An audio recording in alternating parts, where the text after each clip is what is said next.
Hi everyone, Verl Workman here. It's Big V and we're talking teams. One of the biggest reasons people start teams is they want to have greater balance in their life and in their business. We've created the 12 critical steps to time and life mastery.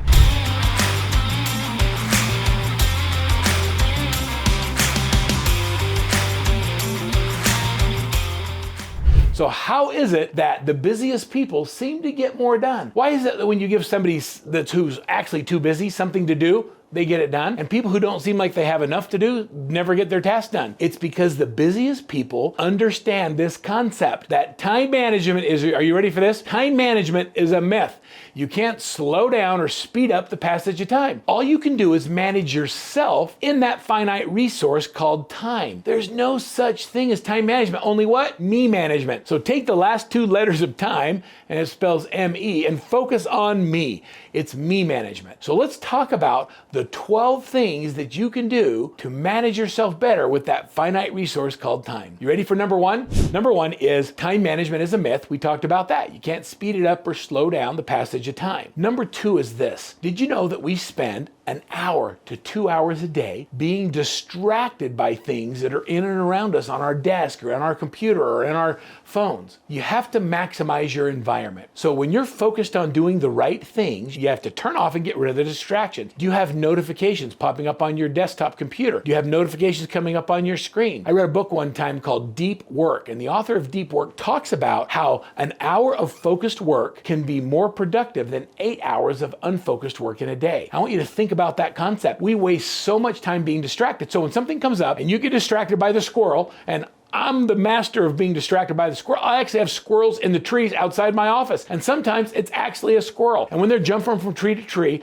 I might be focused on something that requires my deep thought. But when that squirrel starts jumping, I look at that. And then it takes sometimes 15 to 20 minutes to get back into that mindset or the flow or the thing that required my focused attention. Make sure that you maximize your environment. Close the blinds, turn off notifications, clean up your desk so that when you sit down, you can focus on the thing that requires your undivided attention. Number three, this is a big one. The highest performers, the people that have the most time to get things done and seem to be more productive, they build a priority plan and they prioritize ruthlessly. They plan in advance what they want to do in their week and they decide what's important. And then when things come up that are not on their important thing, they have a place for those or a placeholder. We use a really cool sheet called My Perfect Week. And the concept of My Perfect Week is for you to go in advance and design what your perfect week would look like. Now, I'm going to give you a copy of the perfect week by clicking in the link below. Everybody who watches this video can have a copy of this. This is one of the secret tools that we use at Workman Success Systems to help our high performers get real focused to prioritize and prioritize ruthlessly. Inside of My Perfect Week, basically there's drop-down menus as you look at it that allow you to choose what you want to do every day. There's a few things that I would make sure you focus on. Number one, decide what are your personal things that need to be prioritized, your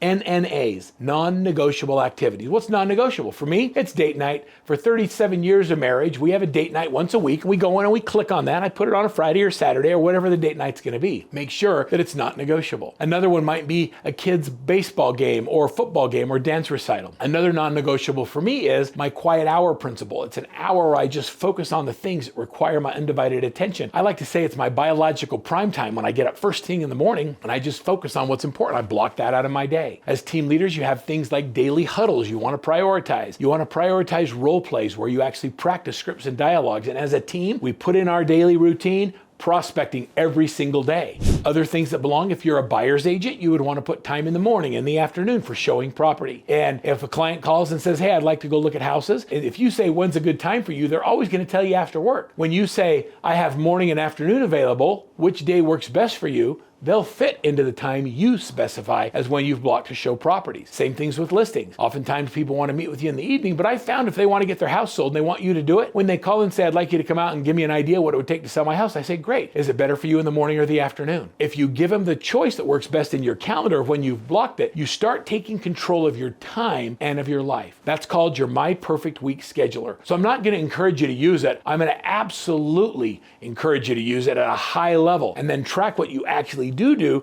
in the Daily Success Habits Tracker, which we've talked about in another video. So build a priority plan. Now, the next one sounds like the previous one, but this one is called number 4. It's do the right thing. All right, what's the difference between doing my perfect week and intending to do the right thing and then actually doing the right thing? It's when you make the choice, and every life is filled with choice points where when something comes up, you just do the right thing. Is this what you plan to do? Is it a money-making activity? Now do it. Doing the right thing is effectiveness. Doing it perfectly is efficiency. What happens is a lot of people wait until things are perfect to do the right thing. I'm going to say it's better to pick up the phone and prospect than it is to wait until you're perfect at prospecting, because you'll never get great at it unless you actually just do the right thing. So hold your open houses, knock on doors, go on presentations, make phone calls, do the right thing, focus on effectiveness, and then practice and get better at the things that you're doing. That's when it becomes efficiency. So do the right thing and then just track it. Number 5 is tame the time thieves. So let me tell you what the time thieves are. The time thieves are the people and things in your life that have more time to waste than you. And they spend tremendous amount of your energy and effort bothering you to do things for them that they're perfectly capable of doing themselves. For example, if you're a team leader or a broker owner and you've got agents constantly coming into your office saying, hey, could you help me with this? Or I'm negotiating this, or I'm building a flyer for this. Just because you're good at it,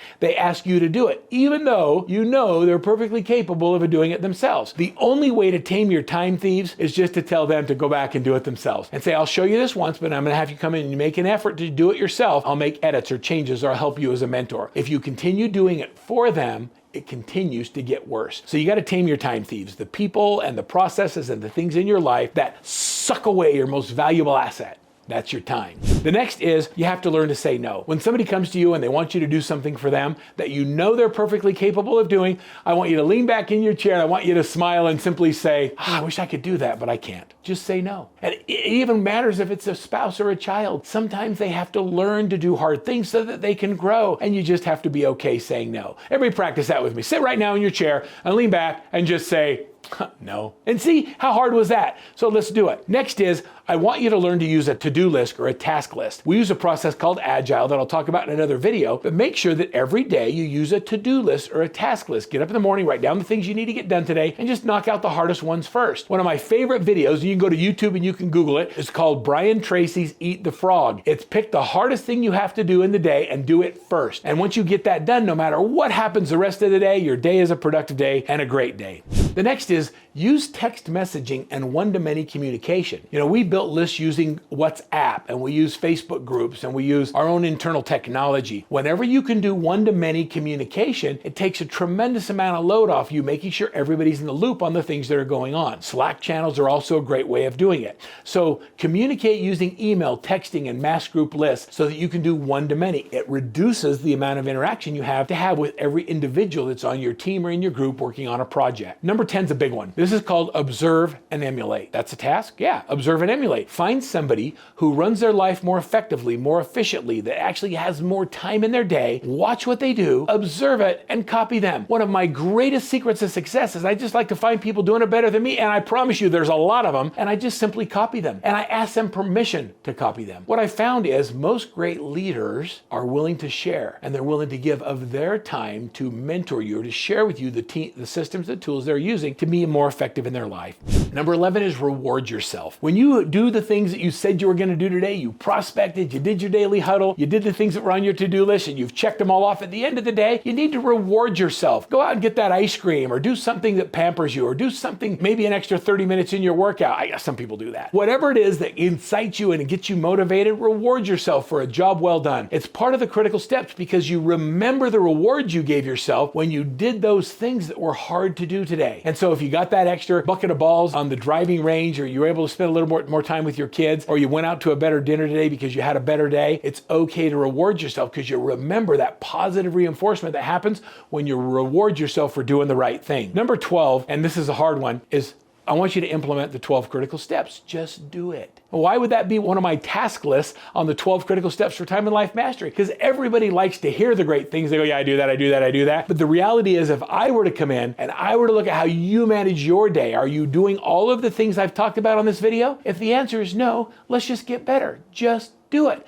Like Nike would tell you, Do it. Just do it. You know, one of my favorite principles in Time and Life Mastery is a principle given by Dr. Edwards Deming. He wrote a book following World War II about rebuilding Japan as a war-torn country. And he invented a principle called the Kaizen principle. The Kaizen principle is real simple, and it was critical and instrumental in helping the Japanese rebuild after World War II. And the Kaizen principle simply says to focus every day on small incremental improvements that will make a difference in your business, in your life. What can you do today to make a small incremental improvement? I'd like to give you a copy of my Perfect Week Scheduler so you can start getting ahead of what you want your life to look like. Every life, every business, every family is either intentionally created or it's accidentally created. Are you ready to bring intention into your time mastery? Are you ready to be intentional about how you run your day so that every day is a happy day and a productive day? Then download the My Perfect Week Scheduler and you're well on your journey to the 12 critical steps to time and life mastery.